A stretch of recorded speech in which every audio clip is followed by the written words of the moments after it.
Shalom sahabat Delima yang terkasih, saya berharap bahwa segenap sahabat Delima dalam keadaan sehat, sukacita dalam kasih karunia yang berasal daripada Tuhan. Firman Tuhan bagi kita pada hari ini sebagaimana yang dituliskan dalam Almanak HKBP, tertulis dalam Matius 9 ayat 13. Matius 9 ayat 13. Saya akan membacakan bagi segenap sahabat Delima terkasih.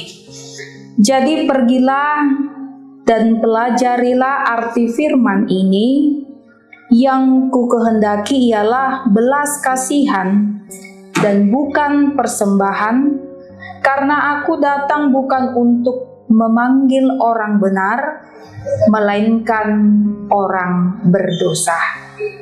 Sahabat Delima terkasih, firman ini adalah jawaban yang Yesus berikan pada saat itu kepada kelompok Farisi yang mempertanyakan mengapa Yesus mau duduk bersama dan makan bersama dengan orang-orang berdosa dan para pemungut cukai.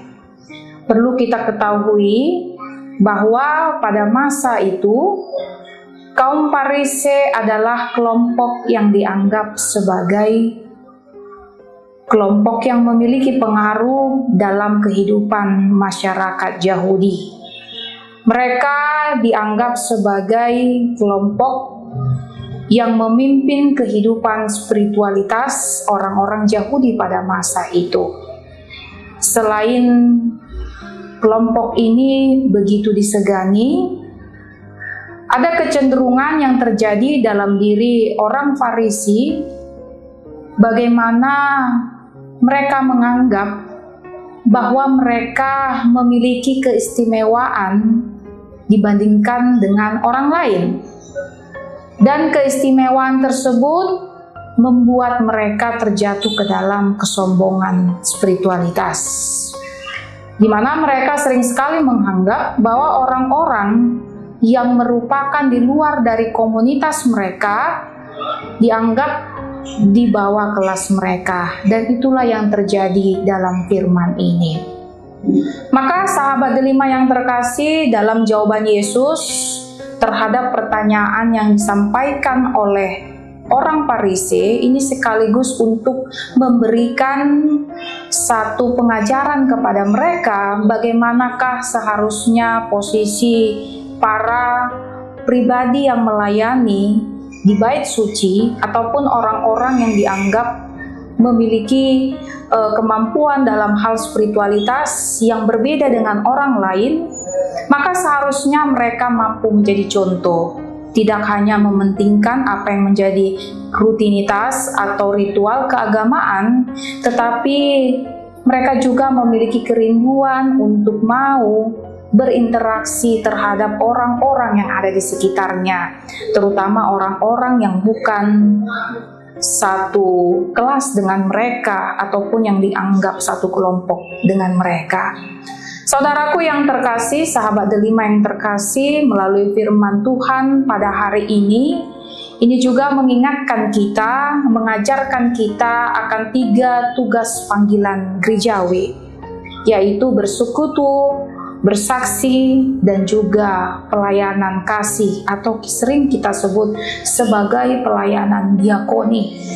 Bagaimanakah kita tidak hanya mementingkan apa yang menjadi ritual atau tradisi yang sering diberlakukan dalam pelayanan di tengah-tengah gereja, tetapi kita juga memiliki kerinduan untuk melakukan pelayanan, berinteraksi dengan orang-orang yang bisa dikatakan kelompok yang sering dimarginalkan dalam kehidupan masyarakat sehari-hari.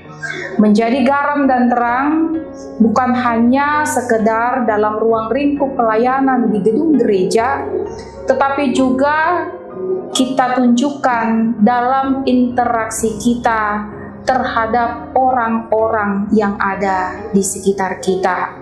Kepada siapapun kita terbuka untuk berinteraksi, Sehingga dalam interaksi kita tersebut terhadap mereka, maka di saat itu juga pemberitaan firman Tuhan akan semakin mudah untuk kita lakukan. Sahabat delima yang terkasih, marilah kita senantiasa untuk menunjukkan sisi spiritualitas kita, rasa cinta kita kepada Tuhan melalui kerendahan hati kita yang mau untuk berinteraksi dengan orang-orang yang ada di sekitar kita. Menjadi garam dan terang dunia, kita mampu menunjukkan siapa diri kita dengan menjadi teladan ataupun contoh bagi orang-orang yang ada di sekitar kita. Maka itu, marilah kita selalu mewaspadai diri kita, jangan sampai kita terjatuh ke dalam kesombongan rohani yang menganggap bahwa dirinya adalah lebih baik dibandingkan orang lain dan kecenderungan menganggap rendah orang lain. Sahabat delima yang terkasih, Tuhan memampukan kita untuk menjadi pemberita firman Tuhan dan pelaku firman Tuhan dimanapun kita berada. Shalom.